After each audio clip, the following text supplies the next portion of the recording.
estabilidad de precios y desarrollo financiero.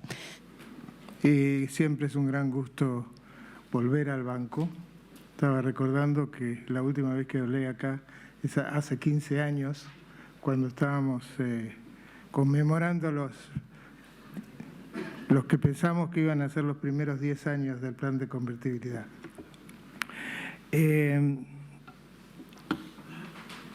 Aprovecho también para rendir homenaje al profesor Olivera, que como saben ha fallecido recientemente y que ha jugado un papel muy importante en el desarrollo de la teoría económica como ciencia, de la economía como ciencia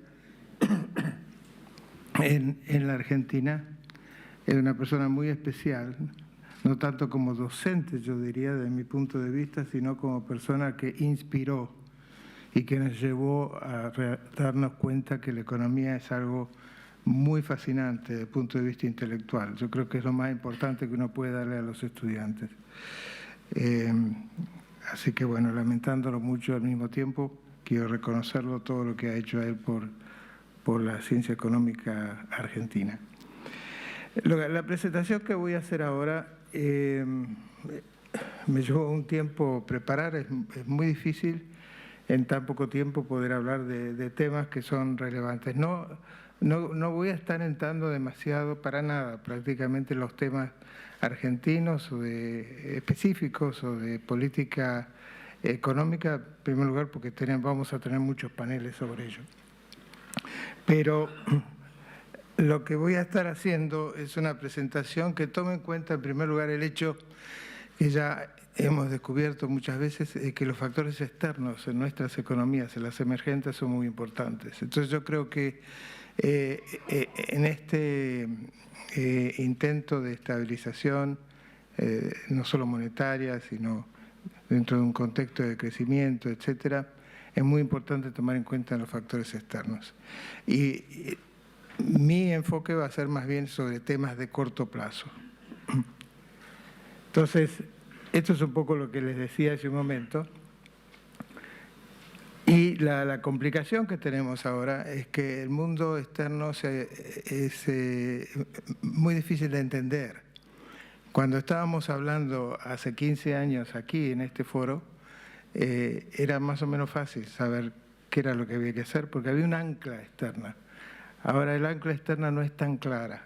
Hay problemas externos hasta el punto que cuando uno viene a hablar de la inflación desde acá y viene del norte, es un cambio de temperatura muy grande, porque allí más bien el problema es luchar contra la deflación.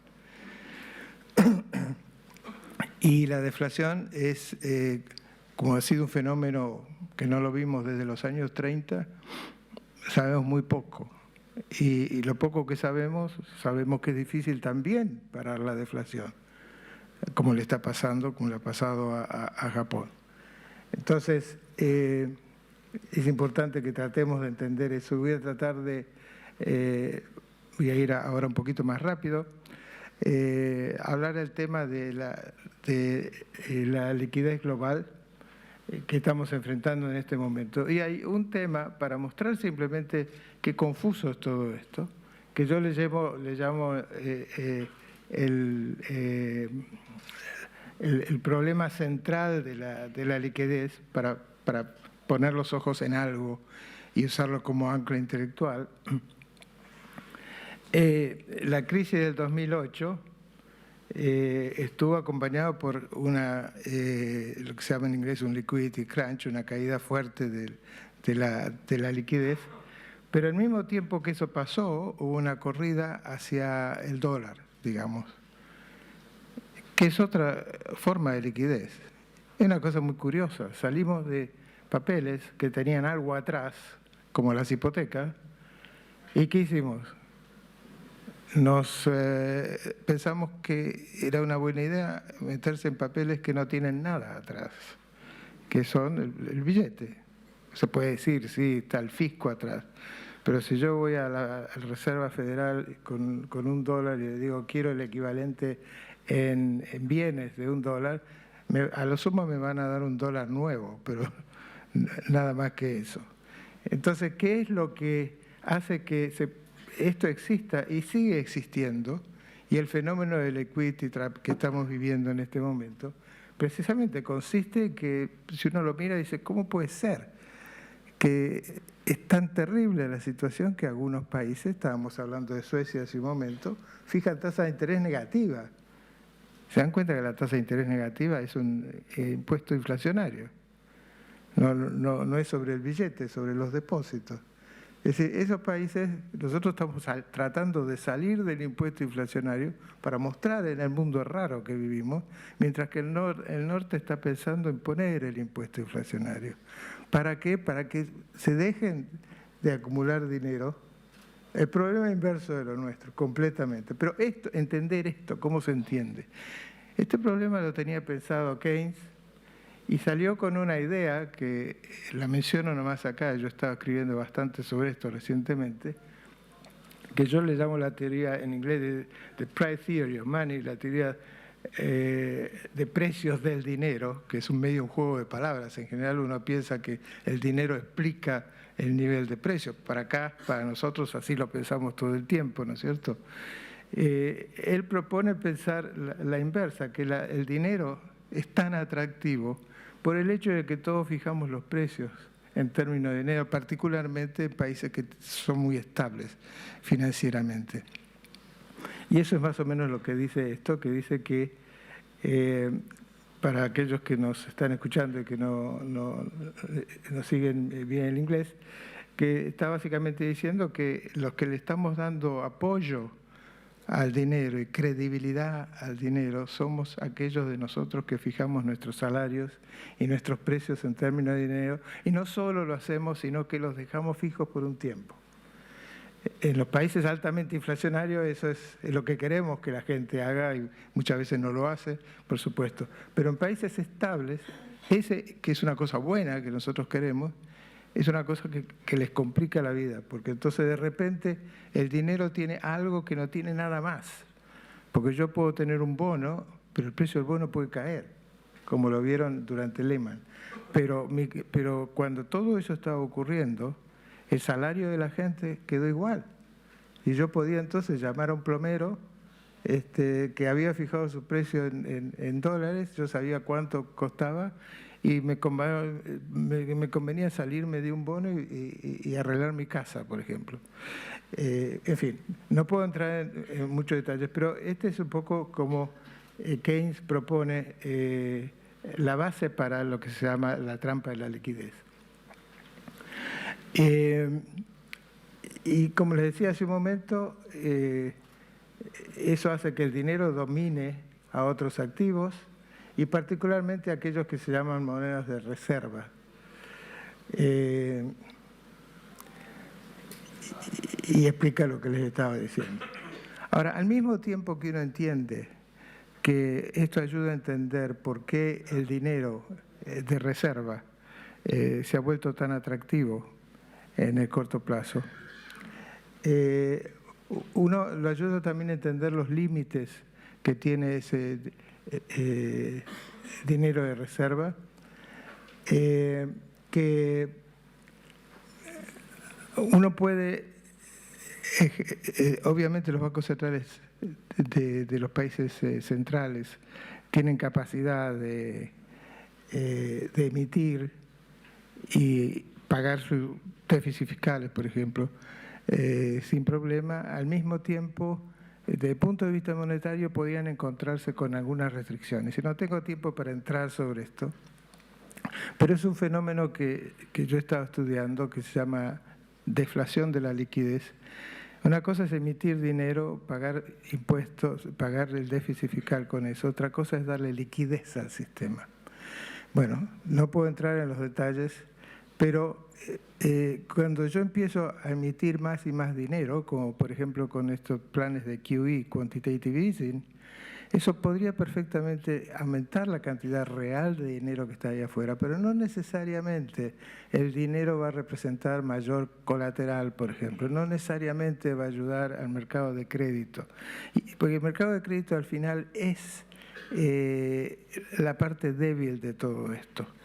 es la falta de crédito lo que está muy atrás que ha hecho muy difícil la recuperación de las economías del norte. El crédito es un tema para nosotros también. Pero yo diría que si hay un tema en común entre el norte y el sur, es el mercado de crédito. Entonces, aumentar simplemente la cantidad de dinero puede dejar de ser efectivo. Y no tengo tiempo para entrar sobre la economía de eso. ¿Y qué hemos hecho? Hemos adoptado, ¿dónde estamos? Para dar ya ahora sí una sensación del norte, una serie de cosas que se hicieron casi mecánicamente. Es decir, se empezó bajando la tasa de interés. Cuando le pegamos a cero, entonces se empezó a pensar en otra cosa. Medio como desesperadamente se fue pasando de una a otra. La teoría no estaba ahí, y la teoría macroeconómica que teníamos no servía para nada. Al contrario, por ahí no va a haber nada, no vas a encontrar nada nuevo. Y además el hecho de que la tasa de interés siendo cero ya no podía ayudar a recuperar la economía era una situación rarísima. ¿Qué pasó con el mundo? ¿Se le acabaron las ideas? En fin, ¿dónde está el problema? Y hemos tratando de solucionar el problema siguiendo cosas muy convencionales. El QE suena como no convencional, se llama ya. La tasa de interés negativa suena como no convencional. Pero es todo el Banco Central que le están pidiendo hacer ciertas cosas que desde mi punto de vista no tienen mucho poder.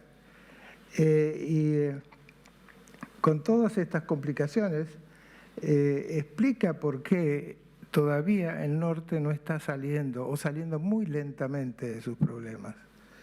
Es decir, se siguen viendo los fenómenos de trampa de la liquidez y se sigue viendo la dificultad de reactivar el mercado de crédito y se está atacando el problema desde el punto de vista macro por medidas que en un modelo ISLM cualquiera podría ver.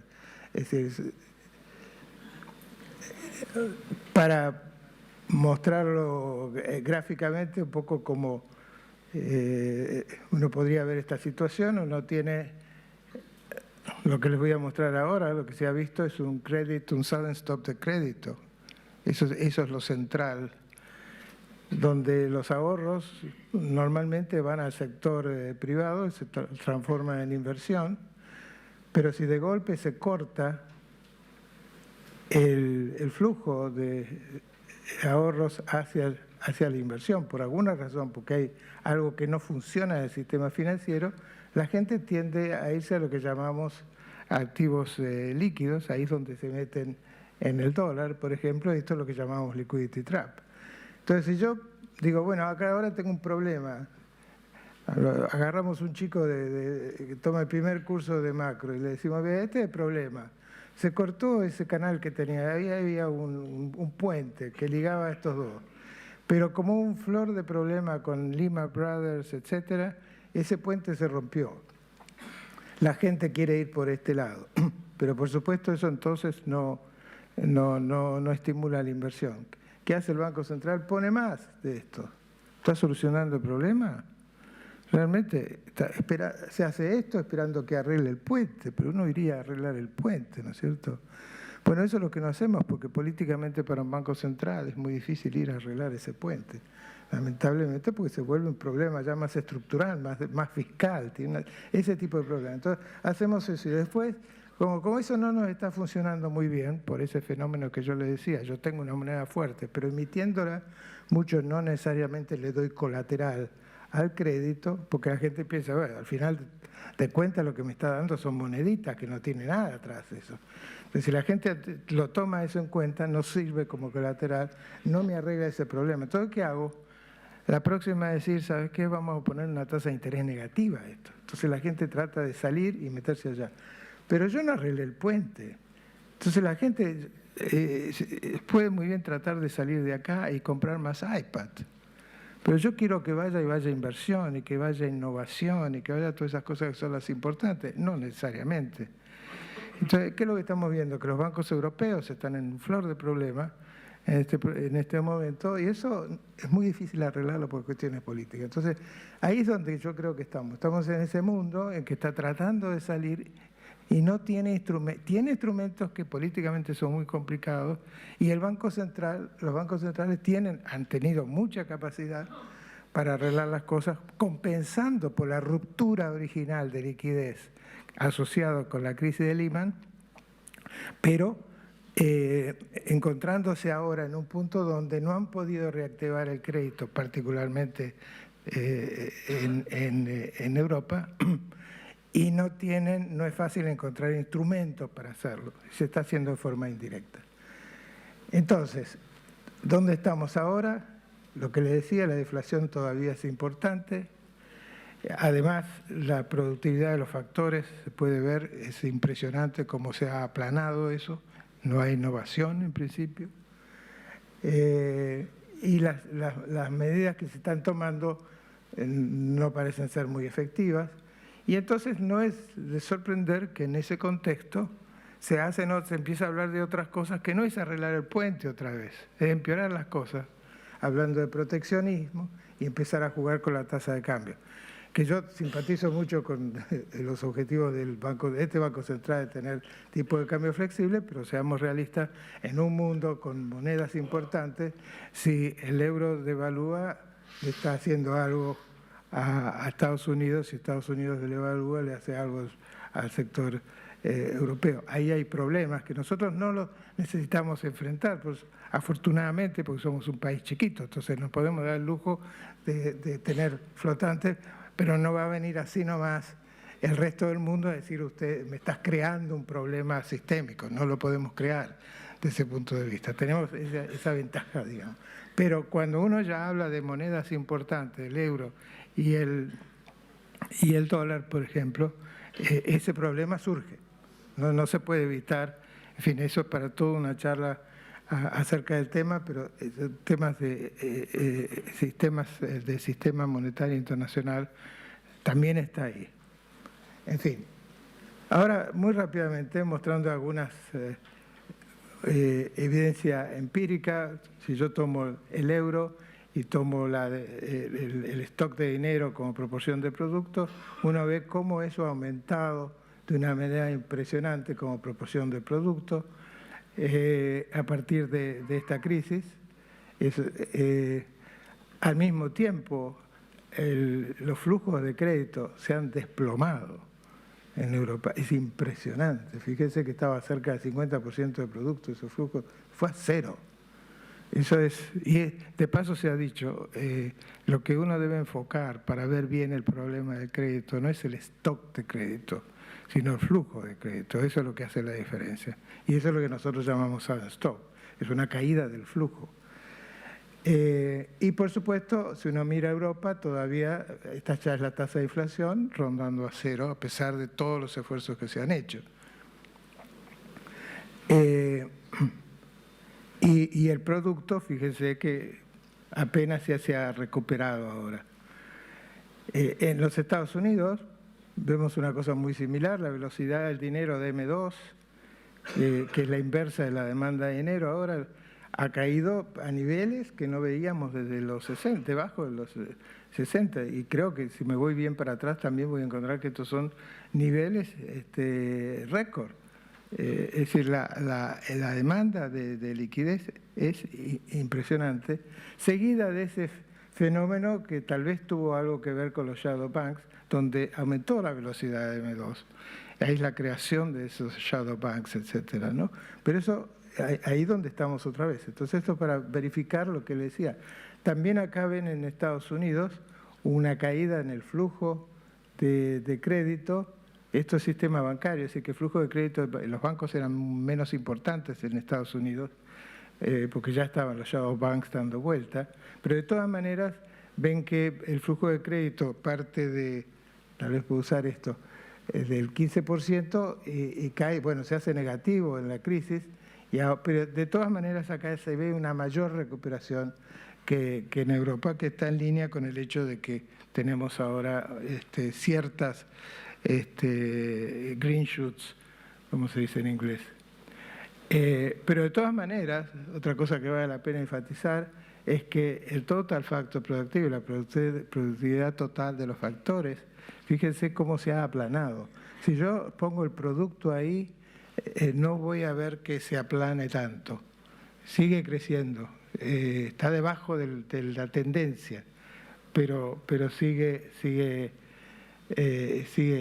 creciendo. Pero si tomo la productividad, eso se ha aplanado. Si estamos en un mundo realmente muy malthusiano, en cierto sentido, y usando políticas que no salimos. ¿Por qué vale la pena tomar en cuenta eso? Porque eso es una fuente de inestabilidad para los mercados emergentes.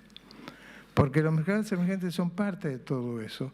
Y hay un norte al que antes nos anclábamos y con confianza, y hasta fijábamos la tasa de cambio pensando que eso era un ancla fuerte, y ahora estamos en una situación que aún si uno dice fijar la tasa de cambio, ¿a qué? ¿Al dólar, al euro, al yen? Donde cada uno hace lo que quiere, y en una situación donde los países del norte no es claro por dónde va a seguir todo esto, más, bueno, los temas políticos y personajes raros que están saliendo en este momento que hacen aún más difícil. Entonces, ese es el punto que yo quería hacer, por qué me preocupa el norte en todo esto. Creo que en ese sentido, y me gustó mucho lo que decía Federico al principio, que es muy importante, que hay que enfocarse en temas macroprudenciales. Porque vivimos en un mundo inestable, momentáneamente por ahí relativamente estable, pero podrían transformarse muy inestables. No sabemos qué pasa si suben las tasas de interés en Estados Unidos, por ejemplo, en este momento. Podría haber efectos. Entonces, me parece que un punto que el Banco Central, ya entrando cositas más del negocio, que no debe perder el macroprudencial. Es un tema que ha aparecido recientemente, lamentablemente, ha salido como resultado de esta situación media confusa en la que estamos. Y sabemos poco. Los economistas no podemos ayudar mucho, porque no hay mucha investigación sobre eso. Punto. Eso es lo que pasa y hay que reconocerlo. Entonces hay mucho acá de arte y de suerte. Pero sabemos ciertas cosas, por ejemplo, que endeudamiento de los bancos puede ser complicado. En América Latina, en los emergentes, yo he hecho bastantes trabajos sobre eso, y la parte más inestable es eso. Lo que causa los sudden stops está muy asociado con salida de capitales a través del sistema bancario, que entran relativamente corto plazo, salen, tienen el apoyo del Banco Central, en fin, ustedes conocen la historia. Pero sin olvidarse del tema de desintermediación. Es decir, Federico hablaba de regular los bancos. El problema es que, bueno, como todo el mundo sabe, la industria financiera tiene gente muy capaz y si uno le pone trabas en un lado, se meten por otro lado y uno se encuentra que tiene que estar dando apoyo a sectores que antes no se consideraban como responsabilidad del Banco Central. Ejemplo número uno es en el mundo durante Lehman Brothers, los bancos de inversión que finalmente recibieron apoyo por parte de la Reserva Federal, a pesar de que no se suponía que lo iban a hacer. Tema de inflación, ahora sí llama cerquita a casa, que lo voy a ir tocando muy de arriba, y que nuestro dinero de los emergentes se parece a los que se llaman en Estados Unidos junk bond, bonos basura, está más cerca de ese tipo de cosas. Tenemos problemas de sustitución de monedas, entonces hay una alta inestabilidad en la demanda de dinero. Puede parecer estable en el corto plazo. En la Argentina lo hemos vivido tantas veces, los planes de estabilización que de golpe dejan de funcionar de la noche a la mañana, cuando uno, mirando desde ayer, uno hubiera pensado esto puede seguir, y de golpe hay una corrida. ¿Y qué la provoca? Siempre es muy difícil saber qué es lo que la provoca las corridas. Entonces vive en ese tipo de inestabilidad. Yo creo que es muy importante que el Banco Central lo tenga presente, porque uno se puede caer muy fácilmente en la tentación de usar modelos que hay muchos dando vuelta por ahí, muy sofisticados, pero que no tienen ese fenómeno. No tienen corridas. Tienen que pensar en corridas. Hay que pensar que estas monedas tienen una fragilidad que no está captada por los modelos usuales monetarios. Yo no digo tirar los modelos, pero incorporarle estas cosas, ¿no? Bueno, voy a ir un poquito más rápido. Entonces, bueno, hay una serie de cosas que bajo esas monedas uno entiende que de repente los bancos centrales hacen cosas. No estoy recomendando nada de esto, estoy poniendo un listado nomás de posibilidades que, bueno, para endurecer esas monedas, fijar la tasa de cambio o fijarla si hay mucha volatilidad, es decir, anclarla de alguna manera pegándose a una moneda fuerte, o directamente inflation targeting, que es pegándose a los bienes en cierto sentido. Y yo diría un fenómeno, algo que los bancos centrales no deberían olvidar otra vez, es mirar el flujo de crédito, qué hacen los bancos, y qué tipo de crédito dan, etcétera, que no es puramente monetario, no se hubiera considerado antes, pero el mercado de crédito juega un papel tan central en el funcionamiento de la economía que no se puede ignorar. Lo digo y parece ser una verdad de perogrullo, pero en la práctica del día a día, y hablando mucho con bancos centrales, y bancos centrales de la región, por ejemplo, uno ve que ha sido muy fácil olvidarse de eso, especialmente en momentos de estabilidad. Uno dice el crédito, bueno, el crédito, para eso está el mercado de crédito. No es trabajo del Banco Central. El Banco Central tiene que fijar el nivel de precio. Bárbaro, estoy de acuerdo.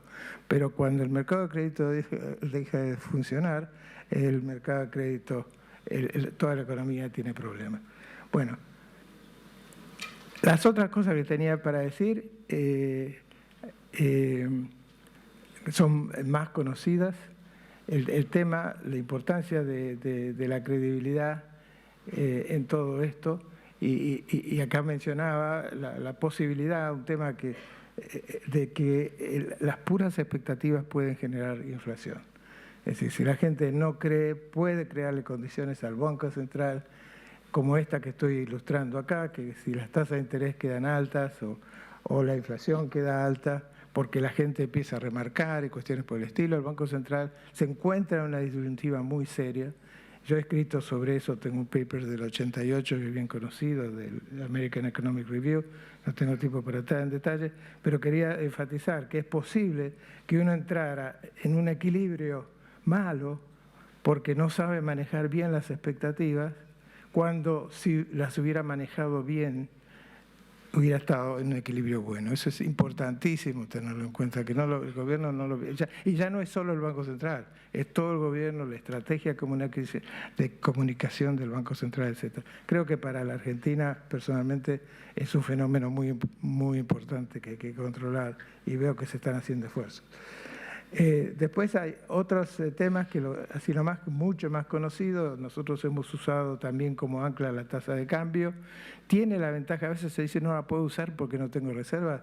Ojo, a veces, aunque no tenga reservas, lo que la teoría sugiere y la práctica ha mostrado es que yo puedo fijar la tasa de cambio y tengo una entrada de capitales especulativa, que no requiere que yo tenga reservas, más bien acumulo reservas.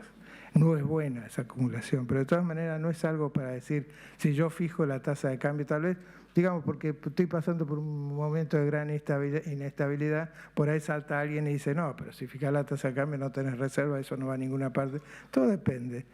Es un mundo medio especulativo, de repente fijar un poquito la tasa de cambio, tranquilizar un poco las aguas, puede traer una entrada tal vez de capital a corto plazo, pero cierta tranquilidad al sistema. Digo, yo no creo que se puedan tirar las cosas. Vivimos en un mundo, lamentablemente, con toda esta variedad, que el Banco Central tiene que ser lo más claro posible, pero está dispuesto a entender que puede haber circunstancias en las que tiene que intervenir.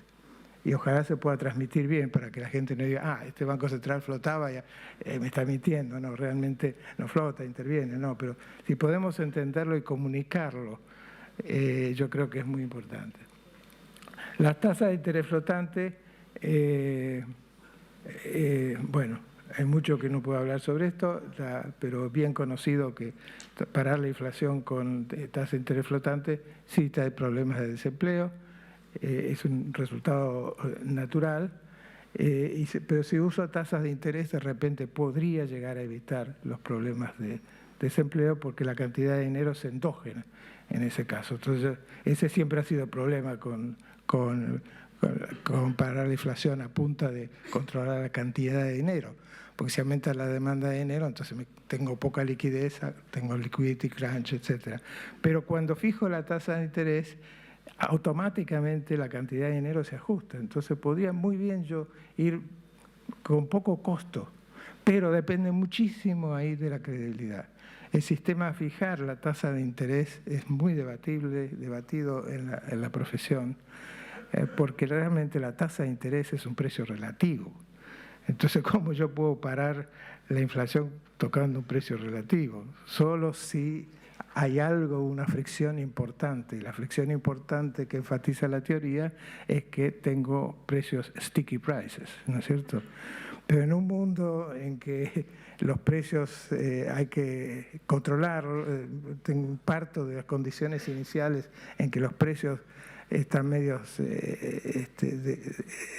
desorganizados, para usar una manera de expresar esa situación, no es tan claro que eso sea un buen ancla, ¿no es cierto? Podría de golpe desanclarse, porque todo depende finalmente de que los precios no se salgan. Yo creo que es muy importante trabajar sobre los precios. Estaba hablando con uno de los colegas ayer, el tema de, por ejemplo, que el sector público sea el que siga la pauta que dice el Banco Central. Si tengo una inflación del, dice 17%, bueno, que los salarios en el sector público sigan esa pauta de alguna manera, tomando en cuenta productividad o lo que sea. Es muy importante. Curiosamente, ese es un tema que discutiendo Japón, que también ha salido. En Japón es la inversa.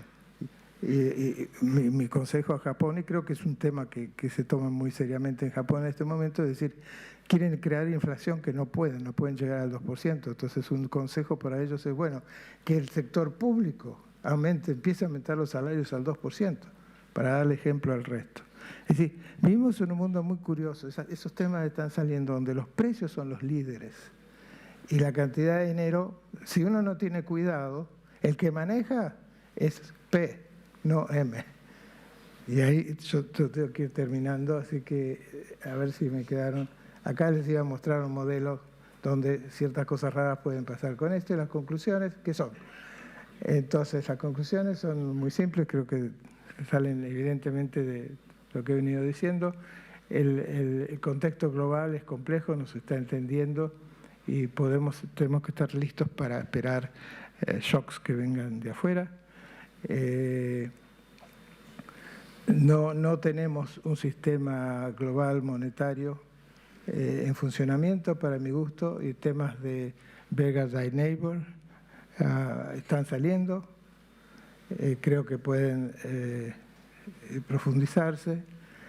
La credibilidad es importantísima, pero hay que estar preparado también a shocks que vengan del exterior, que también contribuyen a debilitarle. La tasa de interés flotante, yo simpatizo con los objetivos del banco, creo que bajo condiciones ideales es importante, es útil. Mi preocupación, sin embargo, es que el ancla de la tasa de interés solo es limitado y mi temor, ahí aparece mi tema de también consiste, que vos mencionaste. Hay que tener mucho cuidado, porque ahí es donde vienen cosas como hemos escuchado en estos días, por ejemplo, de que, bueno, se está apreciando el tipo real de cambio, cerremos el comercio internacional, ¿no? Una propuesta estilo Trump, que habría que recordárselo al político que lo dijo. Ese tipo de cosas... bueno, tenemos tiempo para eso. Creo que la regulación financiera tiene que estar en el centro. Así que con eso yo termino. Muchas gracias.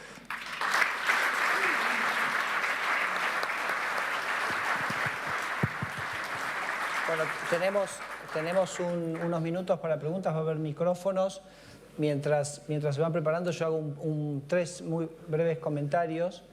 Primero, el tema de regulaciones macroprudenciales en Argentina. Guillermo yo diría es casi una de las políticas de Estado más exitosas que ha tenido Argentina, porque esto empezó en los años 90 y la verdad que todos los gobiernos que han seguido de distintos signos políticos lo han mantenido. Claro, para nosotros ha sido bajo el paraguas de una cosa que se llama Basilea. Y tanto lo hemos mantenido que, por ejemplo, la semana pasada estábamos en la reunión de Basilea discutiendo en un comité que se llama el GIJOS, que es un poco está definiendo las reglas de Basilea III. Y la verdad que Argentina, todas las reglas de las cuales estaban hablando, Argentina ya las está cumpliendo, justamente por el foco y la obsesión que ha puesto con el tema de lo macroprudencial.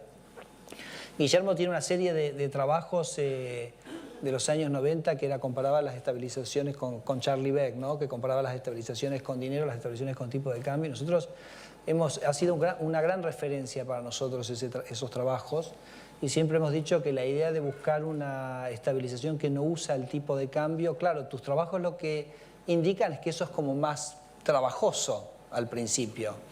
No en menor medida porque no hay un elemento de coordinación de expectativas por ahí tan limpio como puede ser el tipo de cambio, pero también partiendo de una experiencia en Argentina que todas nuestras experiencias de estabilización basadas con el tipo de cambio quizás funcionaron bien en el arranque, pero la metieron a Argentina en una trampa tremenda, donde yo creo que el problema de inconsistencia temporal terminó siendo muchísimo más grande en los regímenes de tipo de cambio fijo. Y ahí referencio quizás a un trabajo para mí muy interesante de Andrés Velasco y Aarón Tornel, que comparaba también estabilizaciones tipo cambio fijo y flotante, y decía, el flotante te exige mucho más credibilidad, porque nada se esconde.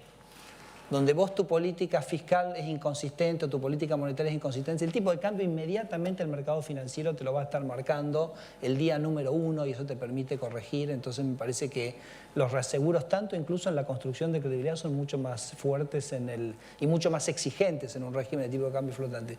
Sumado a otro tema, que también otra de las grandes áreas de trabajo de Guillermo, con un paper fenomenal en el Quarterly Journal of Economics, es Fear of Floating, ¿no?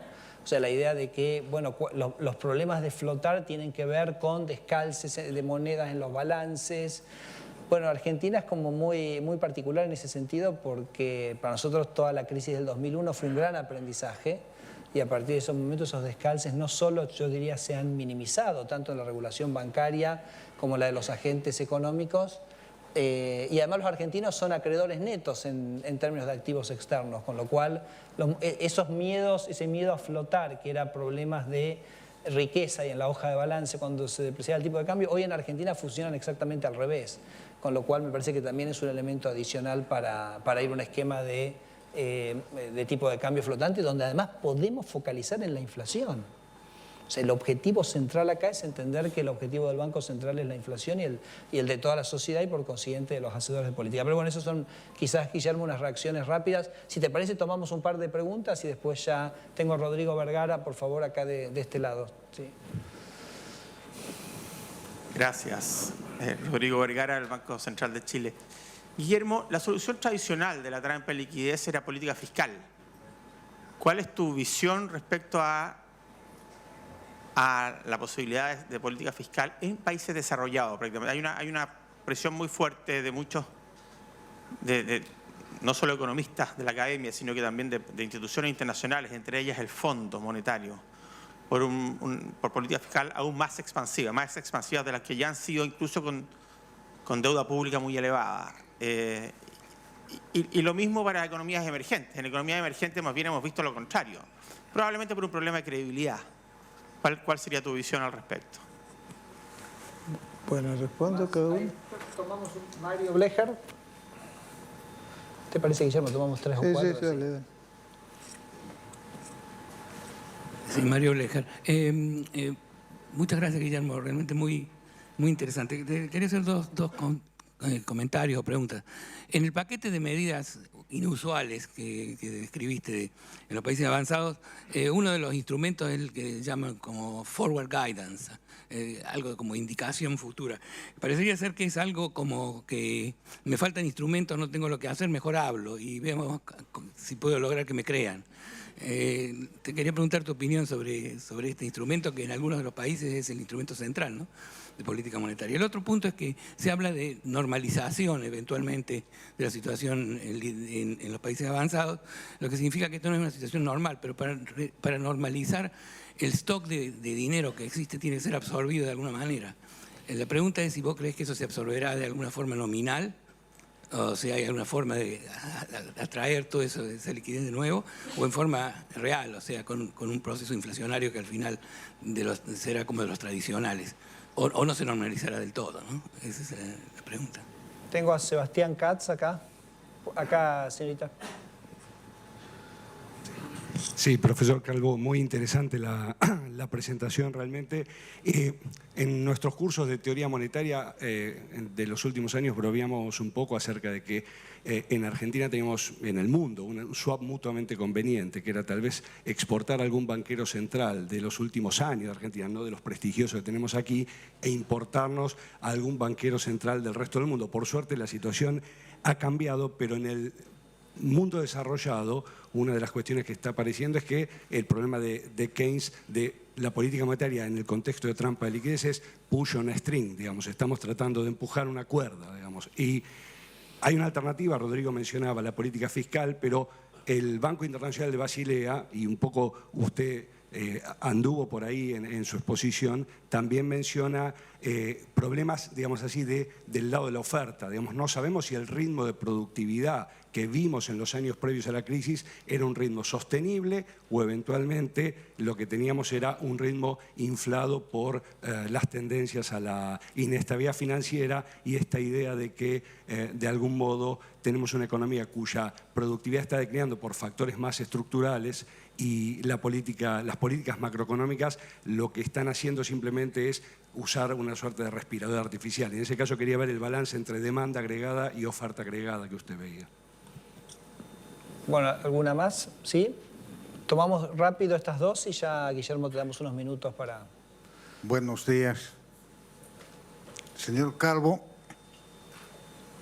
quisiera un comentario suyo en relación a la relación existente entre la dolarización de la economía y la efectividad de la política monetaria.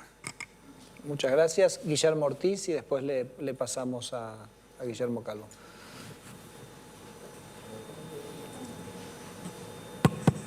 Siguiendo un poco la pregunta de Mario, bueno, uno de los elementos importantes de nuevos instrumentos de política monetaria en países avanzados es justamente este forward guidance, ¿no? Pero estábamos hablando antes de lo importante que es fijar expectativas, o sea, anclar expectativas, ¿no? Ahora bien, al ser el forward guidance dependiente de la información, o sea, data dependent, ¿no? Lo que provoca es que todo el mercado esté tratando de adivinar cada dato qué significa para los policy makers del Fed, y esto, en lugar de ayudar a anclar expectativas, parece que es una fuente de confusión, ¿no? O sea, el mercado está viendo los datos, está tratando de adivinar lo que va a hacer el Fed está viendo a los mercados, y esto ha provocado estos episodios de risk on, risk off, ¿no?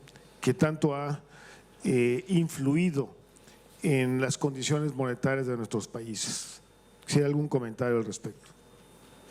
Bueno, Guillermo, 5 minutos, ¿puede ser? Qué así suerte, tenemos tiempo para el qué coffee. suerte que tengo 5 minutos nada más. Si no se darían cuenta. No, acá hay muchas preguntas muy importantes. El tema de forward guidance, yo honestamente no me lo puedo tomar en serio. No me puedo tomar en serio porque yo digo, ¿quién le guía al Fed? Si me dicen quién guía al Fed, entonces el forward guidance de la Fed podría hacer una diferencia. Pero eso se ha discutido en términos de los modelos que son válidos, pero que excluyen los tipos de cosas que yo creo que son muy centrales. El mercado de crédito, se supone que eso funciona, Y yo veo que ahí es una de las grandes fricciones. En Europa, por ejemplo, en particular, el tema de sobreendeudamiento no ha sido solucionado. Que ese tipo de problemas que estamos viviendo me recuerdan bastante a los problemas que sufrimos en esta región durante los 80 hasta que hubo un plan Brady o cosas por el estilo.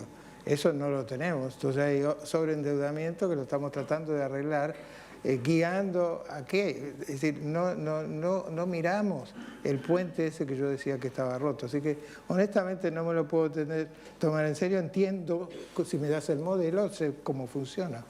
Pero además, lo que decía Guillermo Ortiz es válido. Si yo digo, yo te voy a guiar por ahí, pero depende de lo que tú hagas. Mira, ¿y ahora? ¿Qué hago yo? Bueno, depende de lo que él haga. Bueno, terminamos en que equilibrios múltiples. Y ese es el problema que yo creo que genera los temas de liquidez. Son equilibrios múltiples. Que en general, bajo condiciones normales, no debería molestar eso, pero creo que está en el centro. Entonces yo no veo de esa manera. Es tratar de salir tirando de los cordones de sus propios zapatos, ese tipo de cosas. Me parece que no puedo guiar cuando yo no estoy en capacidad de hacerlo. Lo mismo que nuestro gobierno, si quiere guiar con la tasa de cambio, en cierto momento en que no tiene reservas y el mercado empieza a atacar y yo quiero guiar con la tasa de cambio, no voy a guiar nada, ¿no? Y si digo, bueno, voy a devaluar o no, dependiendo si ustedes creen que voy a devaluar, imagínense. Se acabó el Banco Central, ¿para qué? Cerrémoslo? Porque la gente decida, no necesitamos bancos centrales para eso. Entonces yo no lo veo. En términos de política fiscal, lo veo medio como un manotón de ahogado de los macroeconomistas. Y yo hablaba el otro día, creo que acá, en Techina, andaba dando una charla, decía, hay ciertas cosas que solo a los economistas se les puede ocurrir, macroeconomistas se les puede ocurrir. Que si yo hago el dinero menos atractivo, entonces va a aumentar la demanda agregada y va a reducirse el desempleo. ¿Por qué decimos eso tan fácil? Porque el macroeconomista tiene solo bien. Entonces, si no quiere dinero, quiere el bien. Y es el único que se produce. Si hay desempleo, yo aumento la demanda de eso, cae el desempleo. Pero si yo tengo muchos bienes y yo hago el dinero menos atractivo, ¿qué van a hacer? A lo mejor los chicos van y compran más iPad. Pero no se le va a ocurrir al papá hacer una firma mejor. Entonces, una serie de cosas de tipo micro, que cuando uno dice política fiscal, está totalmente en el aire, no me dicen qué. Ahora, si me dice, como algunos, Krugman de vez en cuando, o Larry Summers dice, necesitamos infraestructura, es bien claro que Estados Unidos, cualquiera que tome el tren de Washington a New York sabe que eso hay que arreglarlo y que hay un montón de lugares para hacer cosas mucho mejor y que las puede hacer el Estado, que juega un papel importante, ahí sí lo vería. Pero yo no necesito que sea un resultado de la situación coyuntural macro. Es algo que se debía haber hecho. Y tal vez ahora hay posibilidad de hacerlo, las tasas de interés son bajas para el Estado, es una buena oportunidad para hacerlo. Pero no para necesariamente, desde el punto de vista puramente macro.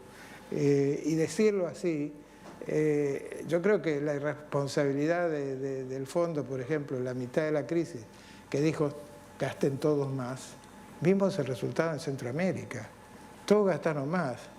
Y de golpe el fondo se levantó y dijo, uy, pero ¿y ahora cómo pagan la deuda? Entonces cuando la cosa más o menos se estabilizó, va al fondo y le dice, hay que hacer un ajuste fiscal. Realmente me preocupa ir hacia el lado de política fiscal desde el punto de vista macro. Ahora, política fiscal por muchas otras razones es importante, infraestructura posiblemente, pero independientemente de cuál sea el tema macro. El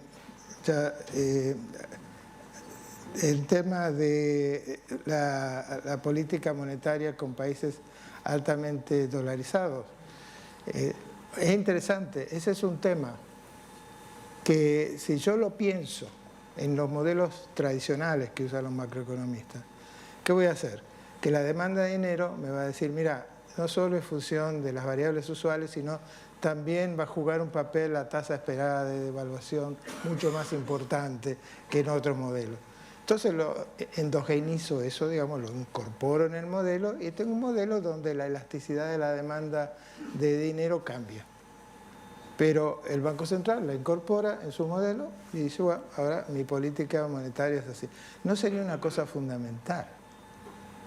Por supuesto, si desaparece el dinero nacional, pues eso sí. De ese punto de vista no sería fundamental. Lo que yo creo que es fundamental y que deberíamos trabajar más, vuelvo a repetir sobre el tema, es que situaciones donde yo tengo currency substitution, sustitución de monedas, ya sea por el dólar o por lo que sea, le da mucho más lugar a esas discontinuidades. Se hace mucho más fácil correr contra el dinero nacional cuando la gente utiliza el dólar, porque tiene otro medio de pago.